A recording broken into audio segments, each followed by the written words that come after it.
सर्दी शुरू होते ही पाँव की एड़ियां फट जाती हैं, इसका इलाज बता दें। ये सर्दियां आ रही हैं, जितने लोगों की पाँव की एड़ियां फट रही हैं, इसका सबसे बेहतरीन इलाज ये है कि सफाई करो, सफाई करो। सोचो जो बंदा 5 वक्त वजू करेगा, क्या उसके पाँव पे कोई गंदगी रह जाएगी? नबी सल्लल्लाहु अलैहि वसल्लम ने फरमाया किसी शख्स के घर के सामने से नहर गुजर रही हो, वो एक दिन में 5 बार उसमें नहाए, क्या उसके बदन पे कोई मैल रह जाएगी? जो वजू करेगा उसके जिस्म पे कोई मैल रह जाएगी?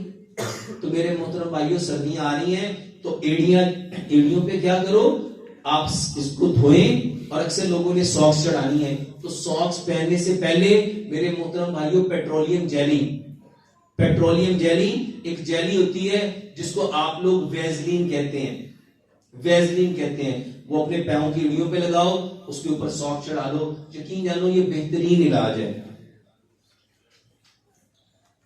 मेरे मुंह में अक्सर छाले बन जाते हैं, बहुत तकलीफ होती है।